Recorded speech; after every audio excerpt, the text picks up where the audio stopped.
소중한 나.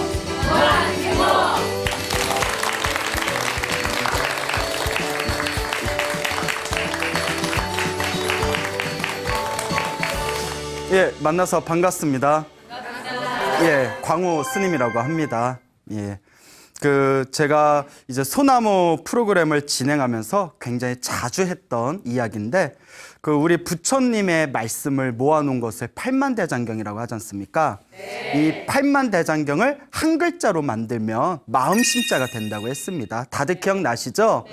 그래서 저희 불교에서는 불교 수행의 가장 중요한 핵심이 바로 이 마음을 잘 다스리는 거, 이 마음을 잘 지키는 거, 이 마음을 잘 조절하는 것이 불교 수행의 가장 중요한 핵심이다라고 여러 번 말씀을 드렸습니다. 하도 많이 말씀드려서 다 기억나시죠? 예. 그래서 오늘 또 우리가 이 마음의 중요성에 대해서 불교 수행에서 말하는 이 마음의 깊은 이치에 대해서 또 재미난 이야기를 여러분들에게 말씀드리겠습니다. 부처님 당시에 아누뿌빠라는 젊은이가 살고 있었습니다. 아누뿌빠. 예, 이름 좀 이상하죠? 예, 아누뿌빠라는 젊은이가 있었는데 굉장히 큰 부자였다고 합니다. 아주 큰 부자였대요. 예, 부럽죠? 예, 굉장히 큰 부자였는데, 근데 이게 항상 마음이 허한 거예요. 뭔가 마음이 항상 2% 허한 느낌이 있어서 항상 마음 깊숙이 어떤 그런 괴로움을 느끼고 있었답니다. 그러다가 어느 날 그 집안에 탁발을 오신 스님이 있어서 그 스님께 탁발을 올리고 스님께 이제 법문을 청합니다. 스님, 이 괴로움에서 벗어나려면 어떻게 해야 되겠습니까? 괴로움에서 벗어날 수 있는 좋은 방법을 가르쳐 주십시오라고 질문을 던지니까 스님이 탁 쳐다보더니 항상 스님께 공양을 올리고 법문을 자주 듣고 보시는 베푸는 거라고 하죠. 보시를 행하면서 복을 많이 지으십시오라고 이야기를 했답니다. 이게 굉장히 중요한 거죠. 우리 불교에서는 인과응보법이지 않습니까? 내가 만약에 행복한 일이 많다면 그건 그만큼 전생에 지어놓은 복이 많은 거고, 내가 지금 불행한 일을 자꾸 겪고 있다면 내가 전생에 그런 복을 많이 짓지 않았기 때문이고, 뭔가 마음에 괴로운 일이 있으면 자꾸 복을 짓고 선업을 짓고 공덕을 지어야 된다라고 부처님께서 말씀을 하셨습니다. 그래서 복과 선업과 공덕을 짓는 가장 기본적인 게 바로 보시입니다. 베푸는 거, 공양을 올리는 거. 그래서 복을 많이 지으십시오라고 이제 이야기를 합니다. 이 아누뿌빠가 굉장히 이제 마음이 좀 성실한 사람이었나 봐요. 그래서 이제 몇 날 며칠 동안 열심히 이제 보시를 하고 공양을 올리면서 복을 짓다가 뭐 그래도 뭔가 좀 부족함을 느끼더랍니다. 그래서 다시 이제 스님을 만나서 스님이 가르쳐 주시는 대로 널리 공양을 올렸습니다. 이것보다 더 좋은 훌륭한 수행법이 있겠습니까? 라고 질문을 던지니까 이제 스님이 딱 보시더니 그러면 불법승 3보에 귀의하고 5계를 지키십시오라고 다음 단계를 가르쳐 주시더래요. 그래서 부처님의 가르침, 그리고 스님들 불법승 3보에 귀의를 하고 5계를 지켜라. 5계 다 아시죠? 예, 뭐 오골계 말고 예전에 5계 하니까 뭐 오골계요? 뭐 예전에 그랬던 분이 있는데, 예, 그래 허할 때는 오골계를 먹지만 5계는 5가지 계율을 뜻하죠. 그래서 살생하지 말라, 도둑질하지 말라, 삿된 음행을 하지 말라, 거짓말하지 말라, 그리고 술 마시지 말아라. 이 5가지 5계를 지켜라라고 말씀을 하셨습니다. 여러분, 이거 5계 지키는 거 쉬워요, 어려워요? 쉬워요? 어려워요 하신 분들이 스님 마지막 5번째 술 마시지 말라는 조금 어렵습니다 하는 분들이 실제로 계세요. 예. 자, 어쨌거나 이 5계를 지켜라라는 그런 이제 가르침을 받고 그날로 이제 불법승 3보에 귀의하는 3귀의를 행하고 그 마음을 이제 5계를 열심히 지켰답니다. 그리고 또 이제 얼마가 지난 뒤에 다시 스님을 찾아뵈요. 그 스님께 또 질문을 던집니다. 스님, 이 3보에 귀의하고 5계를 열심히 지켰습니다. 이것보다 더 훌륭한 또 방법이 있습니까? 그러니까 이번엔 스님이 딱 보더니 이제 수준이 점점 높아지는 거예요. 10성계를 지켜라 그 가르침을 내립니다. 뭔지 알고 하신 거예요 혹시? 10성계 10가지 착한 계율. 5계보다 2배가 더 많은 거죠. 자, 10성계는 비슷합니다. 근데 뒷부분에 약간 틀린데 살생하지 말라, 도둑질하지 말라, 삿된 음행을 하지 말라. 요 세 가지는 같죠. 이제 네 번째가 거짓말하지 말라. 그 다음에 꾸미는 말을 하지 말라. 그러니까 막 아첨하거나 사람의 마음을 속이는 그런 꾸민 말을 하지 말라. 예? 그 다음에 악설, 악구, 욕하지 말아라. 욕하지 마라. 여러분 욕 잘해요, 안 해요? 잘해요? 또 잘해요? 이런 10 뭐 이러면서 예. 1, 2, 3, 4, 5, 6, 7 예. 자, 그래서 이제 욕하지 말아라. 그 다음에 이제 이간질하지 말아라. 이간질하라 하지 말. 그래서 이제 7가지가 되겠고요. 마지막 3가지가 탐욕을 일으키지 말아라. 욕심내지 말아라. 예, 쉽지 않겠죠? 예, 속으로 성내지 말아라. 성내지, 분노를 일으키지 말아라. 여러분 화 잘 내죠? 예, 또 빠지는 데가 없으셔요. 예, 또 화도 잘 내시고 욕도 잘하시고. 예, 그다음에 마지막에 어리석음에 빠지지 말아라. 예, 어리석음에 빠지지 마라. 그래서 이게 10성계입니다. 10가지 착한 계율이 되겠습니다. 이 10가지 착한 계율을 지켜라 하니까 이 10성계를 잘 지키고 얼마 후에 다시 스님을 찾아뵙습니다. 스님, 보시하라고 해서 보시도 열심히 했고, 삼보에 귀의하고 5계를 지키라고 해서 또 열심히 실천했고, 10성계를 지키라 해서 10성계도 지켰습니다.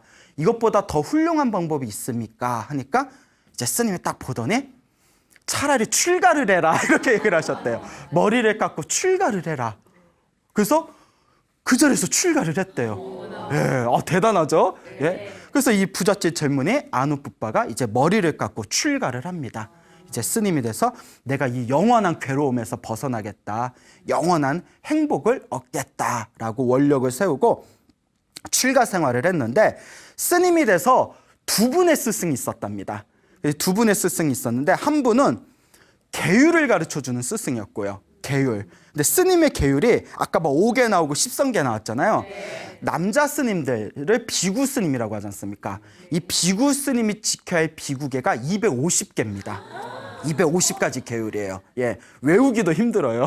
예, 자, 그 250가지 계율을 가르쳐주는 계율 스승이 있었고 불교 교리를 가르쳐주는 스승이 또 있었답니다.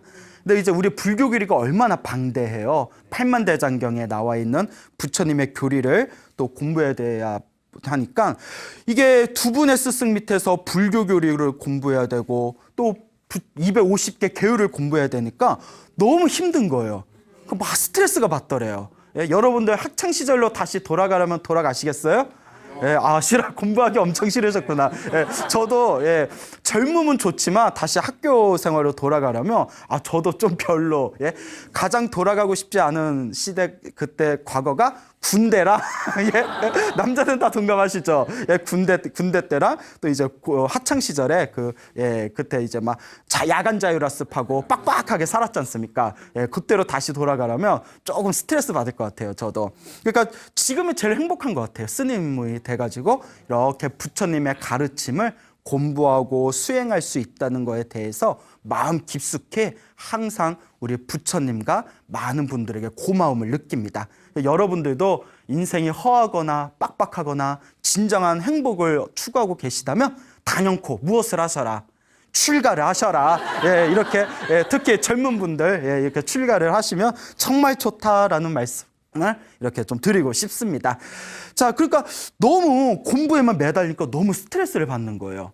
그러니까 무슨 생각을 하냐면 아이고 내가 괴로움을 끊고 영원한 자유, 행복을 얻기 위해서 출가했는데 지금은 도무지 기지개 켤 시간조차 없구나. 예? 공부를 엄청 시켰나 봐요.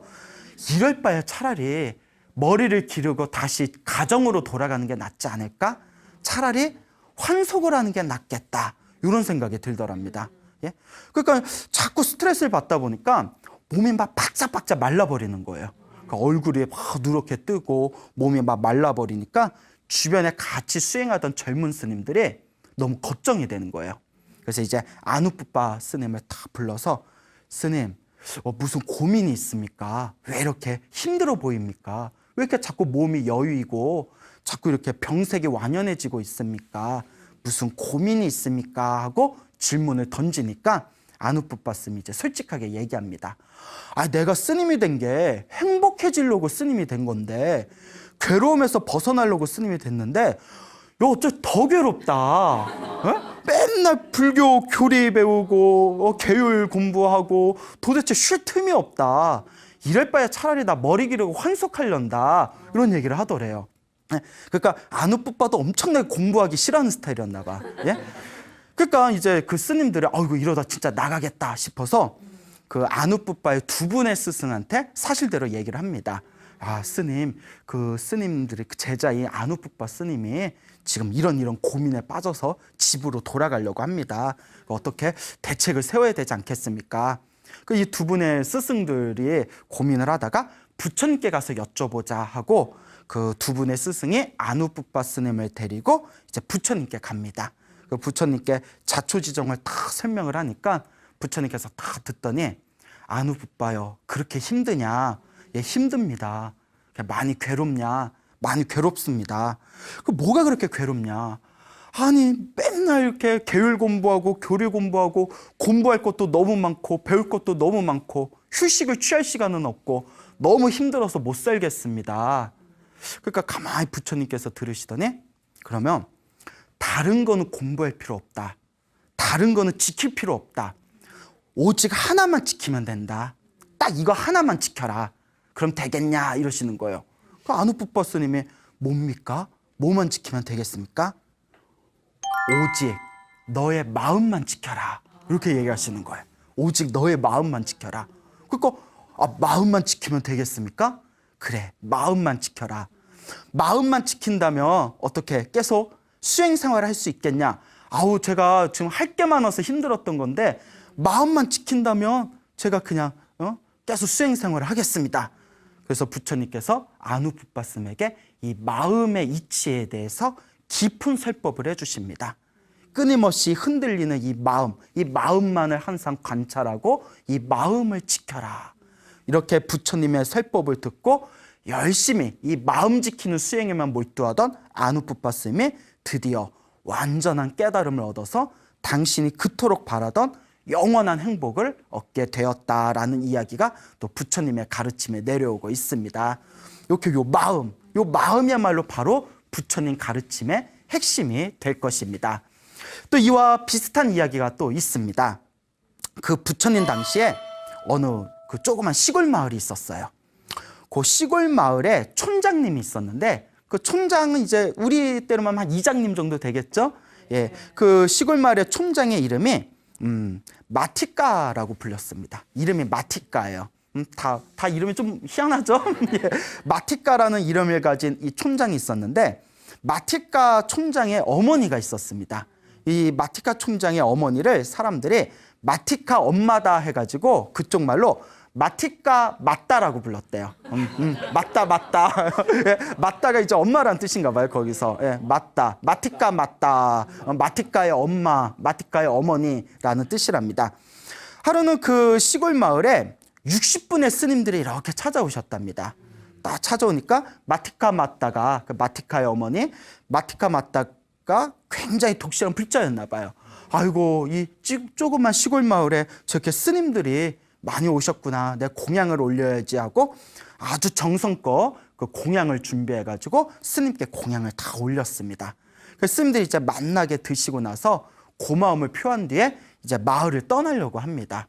그러니까 이제 마티까 맞다가 그 스님들께 스님들 어디로 가시려고 그러십니까? 어디 가실 데가 있으십니까? 라고 질문을 던지니까 스님께서 이렇게 답변을 합니다.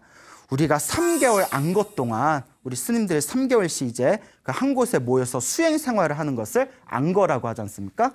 3개월 안거 동안 수행에만 몰두할 수 있는 그런 곳을 찾고 있습니다. 라고 대답을 하니까 마티까 맞다가 그러면 제가 여기서 잘 모실 테니까 다른 데 가지 마시고 여기서 3개월 동안 저와 함께 머무르시죠. 스님들 3개월 동안 제가 잘 모시겠습니다.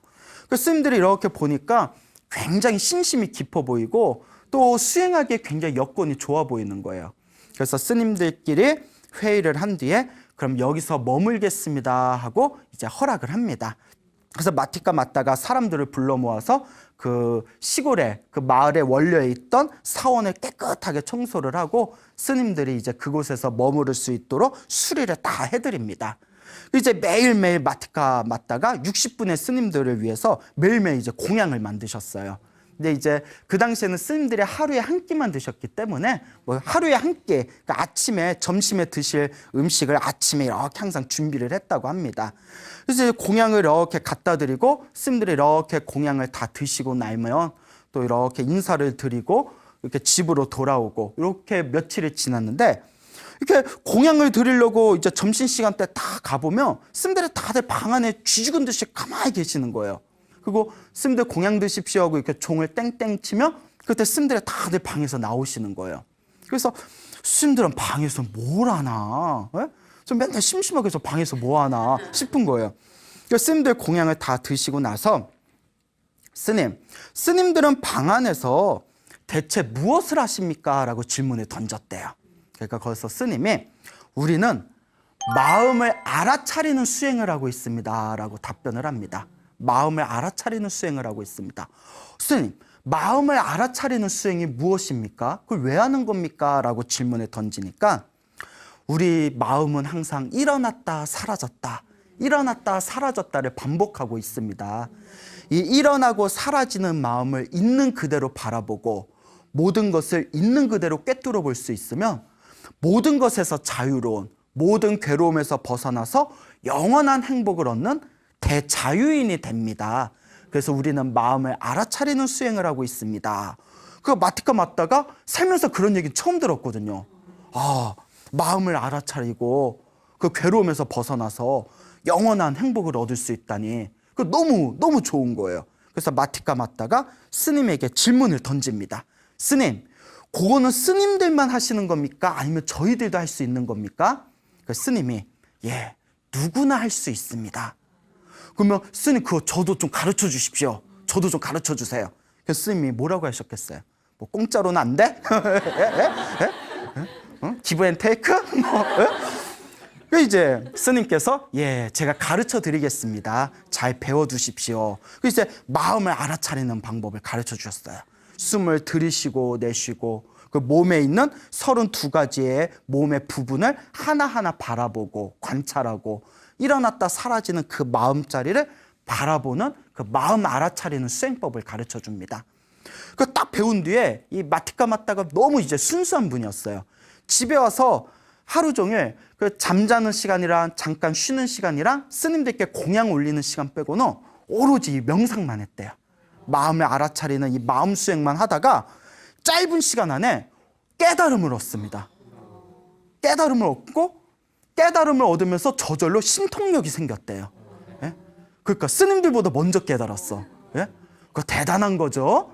스님들보다 먼저 깨닫게 됩니다. 그래서 자기가 깨달음을 얻은 뒤에 너무나 그 깨달음의 기쁨에 빠져서 그 깨달음의 경지를 이렇게 회상을 합니다.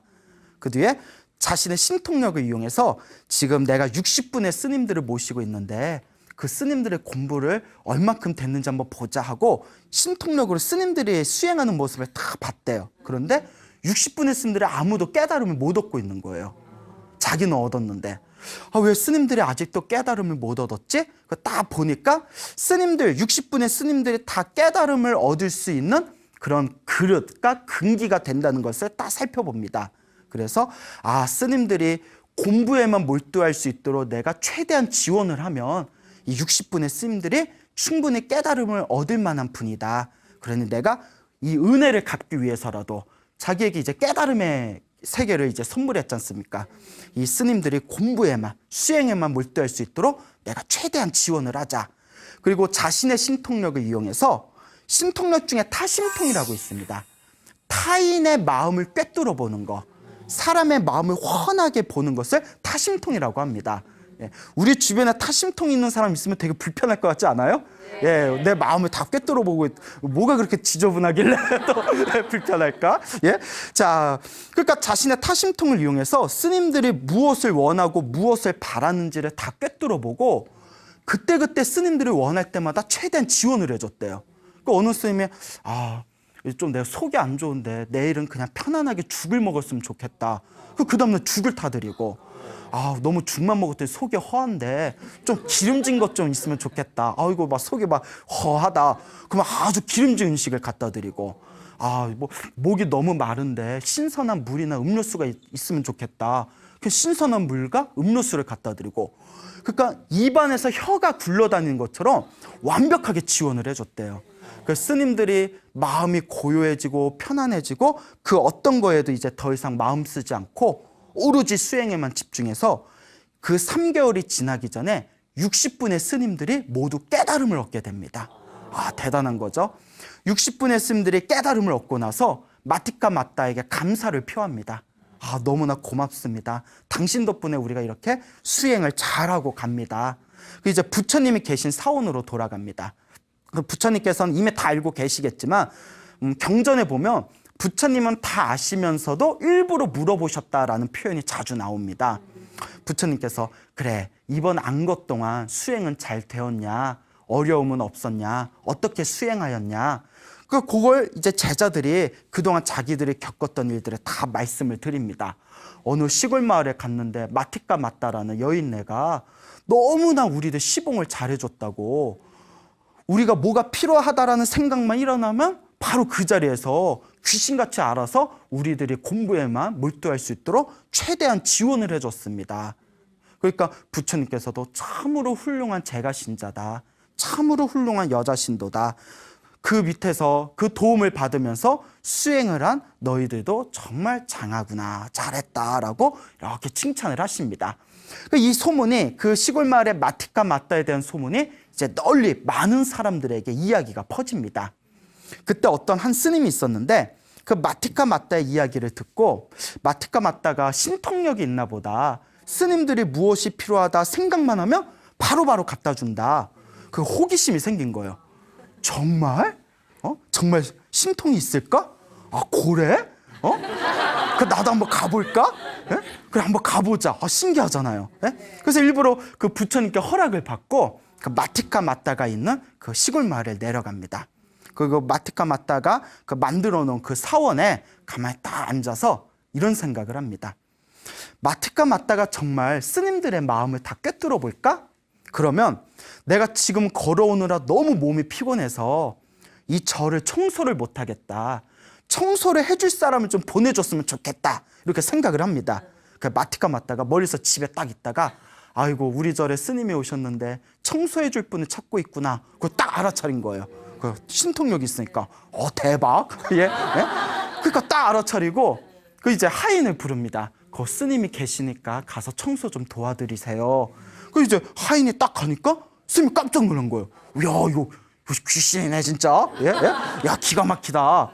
그러니까 이제 또 가만히 있다가, 내가 걸어오느라 너무나 목이 마르고 몸에 힘이 떨어졌는데 신선한 과일 주스 좀 마셨으면 좋겠다. 예? 신선한 과일 주스 좀 마셨으면 좋겠는데 갖다 줬으면 좋겠다 하니까 또 마티카 마따가 딱 그걸 알아차려요. 그거 어떻게 해요? 그 자리에서 다 신선한 주스를 만들어서 또 하인을 시켜서 보냅니다. 그것도 신기하죠?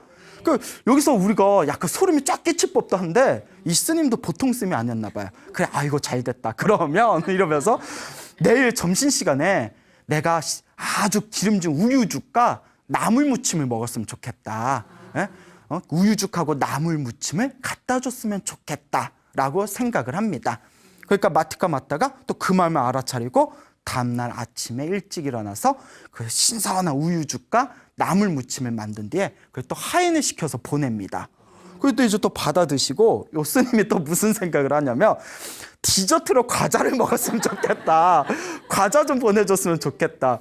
그러면 우리 같으면 좀 짜증날 거예요. 예? 마음을 뭐 스님이 저렇게 바라는 게 많아? 응? 근데 마티카 마따가 굉장히 이제 깨달음을 얻었고 마음의 불법과 스님에 대한 신심이 너무나 뛰어났기 때문에 또 그 자리에서 즉석에서 과자를 굽습니다. 과자를 구운 뒤에 또 이제 하인을 시켜서 과자를 보냅니다. 이제 과자를 집어 먹으면서 이제 스님이 이런 생각을 합니다.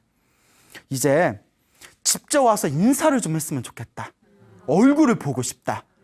인사를 하고 싶다. 내 마음이 들리냐 오바, 막 이러면서 인사를 좀 와라, 이렇게 마음을 내니까 이제 마티카 마따가 깨끗하게 스님을 뵈러 가니까 깨끗하게 몸치장을 한 뒤에 스님께 가서 딱 인사를 올립니다. 참 마티카 마따 대단해요. 스님께 다 스님 어찌 이렇게 절에 오셨습니까? 스님 여기서 수행하고 가십시오. 제가 열심히 스님 도와드리겠습니다 하고 다 삼배를 올리니까 그 스님께서 딱 보더니 질문을 던져요. 지금 바깥에서 난리가 났습니다. 당신이 사람들의 마음을 다 읽고 꿰뚫어 본다고 소문이 났습니다. 그게 정말입니까? 그럼 마티가 맞다가 이다 아니다 대답을 안 하는 거예요. 근데 이게 중요합니다. 부처님 가르침에는요, 게을래 내가 신통이 있다는 걸 밝혀서는 안 돼요.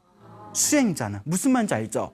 가끔 그 잘못된 수행을 하시는 분 중에 나는 신통력이 있다, 나는 네 마음을 다 꿰뚫어 본다, 나는 다 알고 있다, 이런 분들도 있지 않습니까? 예? 불교의 진정한 수행자들은 부처님의 가르침에 의거해서 내가 신통이 있다는 말을 함부로 밝혀서는 된다, 안 된다? 안 됩니다. 예. 근데 마티카 맞다가 아유, 뭐 그냥 은근슬쩍 말을 살짝 돌려가지고 어물쩍 넘어갔대요. 자기가 신통이 있다 없다 말을 안 하고 은근슬쩍 넘어갔다고 합니다. 마티카 맞다 정도 실력이면 저 미아리에서 점집 하나 열면 예? 예? 완전 대박 터질 텐데. 아, 내가 그 책 보면서 와, 이거 청담동에 건물 하나 세우겠다. 예? 이 정도 신통이면. 예? 근데 이제 깨달음을 얻은 그런 이제 성자의 수준에 갔기 때문에 그런 욕심을 안 일으키겠죠. 그 스님이 확신이 생긴 거예요. 이거 진짜다. 야, 이거 진짜 마음을 읽는구나. 그런데 순간 그때서야 상황을 판단하고 온몸에서 소름이 쫙 끼쳤대요. 아이고, 큰일 났다. 이 마음이란 건 너무나 미묘해서 좋은 생각할 때도 있지만 나쁜 생각을 할 때도 있다. 지금에 내가 좋은 생각을 했으니까 다 받아줬지만 혹시라도 내가 마음으로 나쁜 생각을 일으키면 내 멱살을 잡고 나를 내동댕이 치면 난 어떡한단 말인가. 아, 큰일 났다. 여기 빨리 떠나야겠다. 이런 생각이 든 거예요. 그 두려움이 생긴 거죠. 여러분 생각해 보세요. 여러분 같이 사는 사람이 여러분 마음을 다 거울처럼 꿰뚫어 본다고 생각해 보세요. 짜증나죠? 예, 왕 짜증나잖아요. 그거 어떻게 살 거예요? 그러니까 소름이 쫙 끼쳐서 이제 그냥 가려고 그럽니다. 그러니까 마티카 맞다가 그 마음을 다 알죠. 예? 에이, 가지 마십시오. 여기서 수행하십시오. 제가 잘 모시겠습니다. 아니라고, 나 바쁜 일 있어서 가야 된다고. 아이고, 오늘 하룻밤 신세 잘 졌다고. 그 부처님이 있는 곳으로 다 옵니다. 그 부처님은 다 알고 계시죠? 아시면서도 일부러 질문을 던지십니다. 마티카 맞다의 절에서 수행을 하겠다고 하면서 왜 이렇게 빨리 돌아왔냐? 그 자초지종을 다 설명합니다. 부처님, 정말 다 꿰뚫어 보는 것 같습니다. 그런 사람하고 어떻게 삽니까? 제가 혹시라도 나쁜 생각 일으키는 걸 딱 알아채면 그럼 저는 어떡한단 말입니까? 창피해서라도 못 있겠습니다. 그러니까 막 별의별 생각 다 날 거 아니에요. 예? 그러니까 부처님께서 탁 바라보시더니 네가 있어야 할 곳이, 그대가 있어야 할 곳이 바로 그곳이다. 어서 그곳으로 가거라. 항상 마음은 미묘하기 때문에 내 마음은 내가 조절할 수가 없다. 하지만 그런 곳에 있다면 더욱더 마음을 알아차리고 더욱더 내 마음을 더 확실하게 다스릴 수가 있을 것이다. 그러니 그곳으로 돌아가거라. 그 부처님이 가라는데 어떡해요?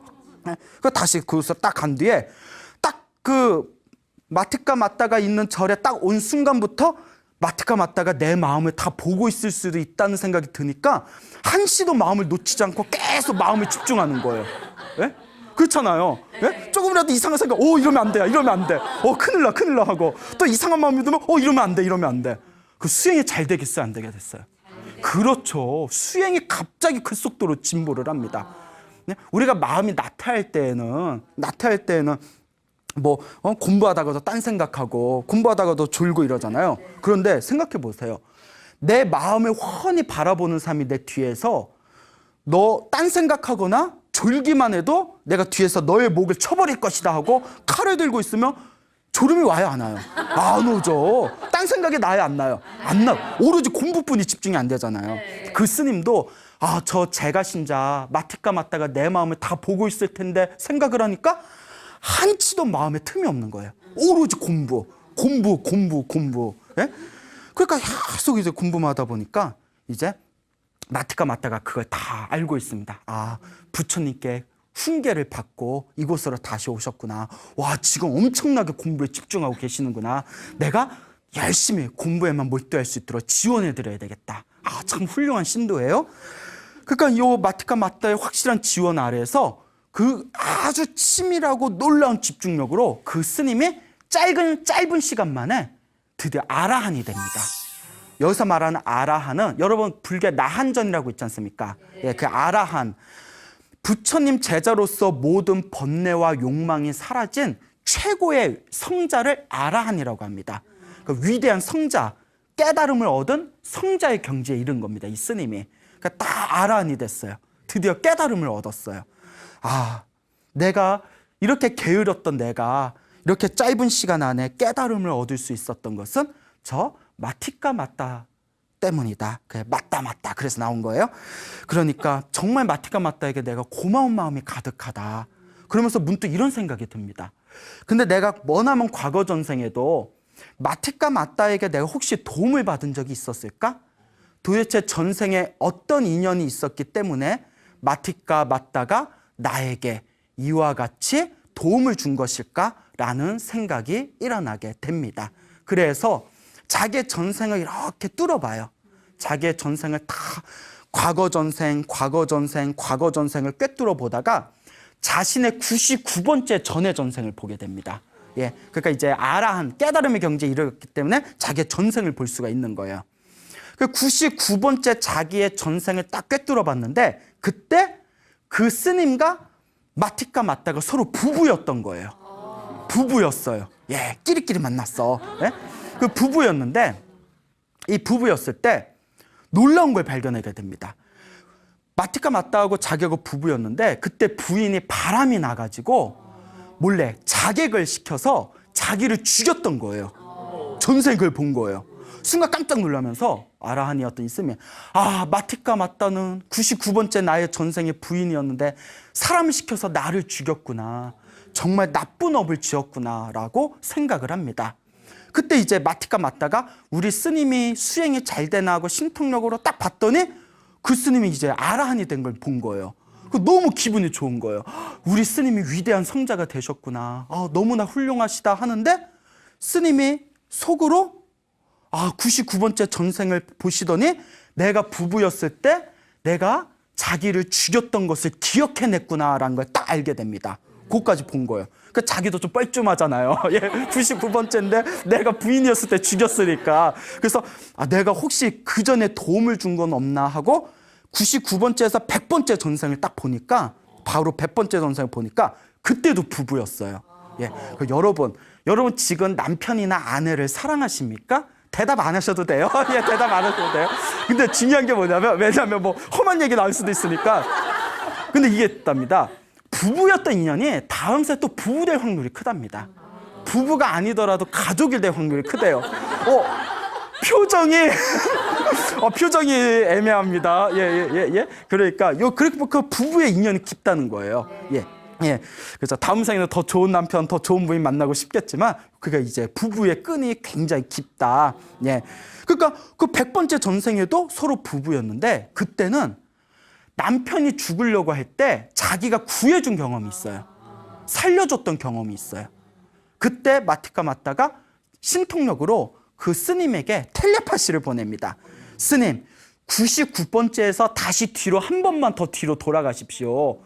100번째 전생에도 부부였는데 그때는 남편이 죽으려고 할 때 제가 구해줬던 그런 공덕이 있습니다.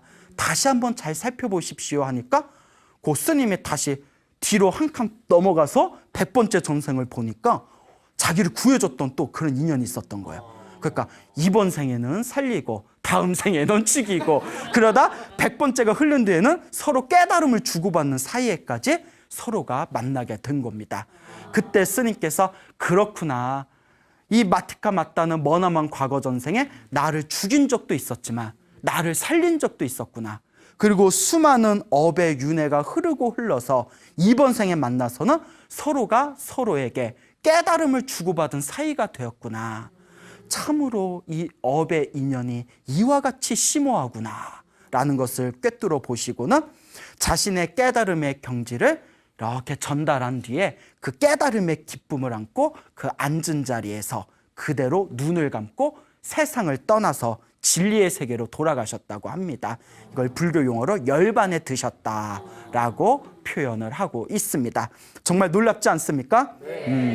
이렇게 이 마음이라는 게 중요한 것입니다.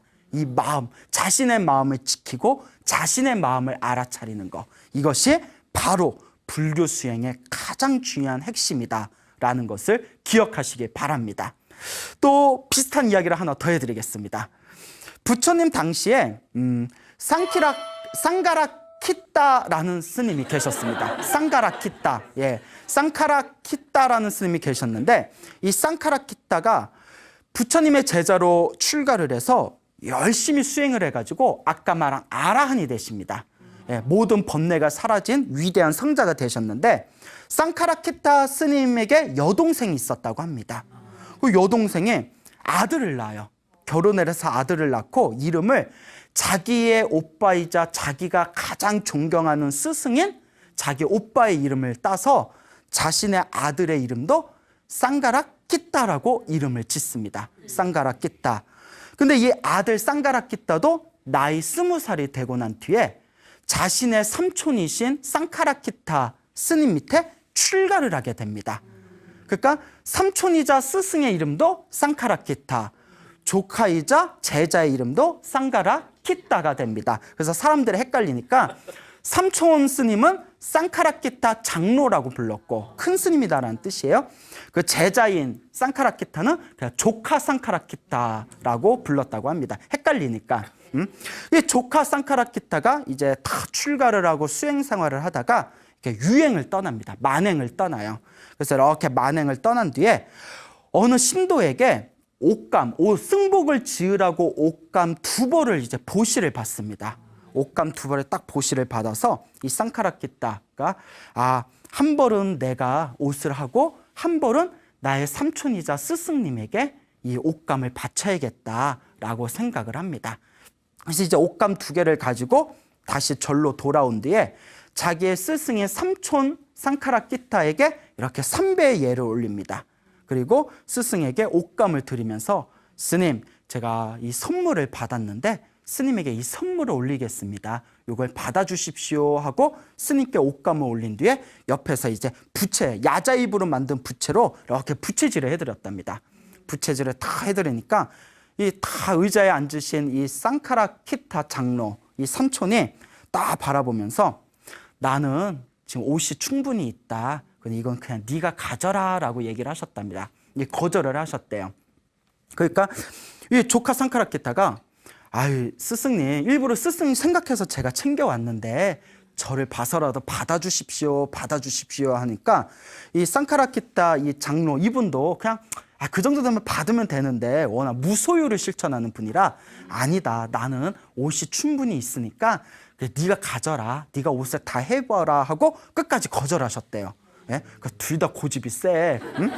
그 쌍카라키따가 그 유전자가 비슷하겠죠. 부채질하다가 순간 욱한 거예요.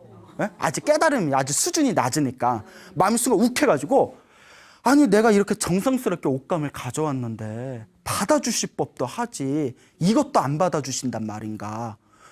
세속으로 치면 족하고 절집으로 치면 스승과 제자 사이인데 이 옷도 안 받아주시다니 너무하구나. 이럴 바에야 내가 그냥 집으로 돌아가는 게 낫겠다 이런 생각을 하더래요. 쪼잔해 그거 안 받아줬다고. 그러니까 너무나 이제 서운하니까 내가 그냥 집으로 돌아가자. 근데 집에 돌아가면 뭐 해 먹고 살아야 되나? 집에 가면 이제 돈이 필요할 텐데 뭘 할까? 이러면서 이제 망상이 생기는 거예요. 여러분 그 생각이 꼬리에 꼬리를 물어서 여러분 망상으로 막 스스로 영화도 찍어보고 해본 적 있죠? 다들 시나리오 작가가 돼서 내가 건물을 지어서 뭘 어떻게 하고 뭐 이런 거 다 상상해 본 적 있지 않습니까? 그 쌍카라키따 스님이 부채질을 하다가 망상에 빠져버립니다. 망상에 몰입을 해요. 집에 가면 뭐 하지? 뭐 먹고 살지? 그래, 내가 받은 옷감을 팔면 돈이 얼마 나올 거다. 그걸로 염소를 사자.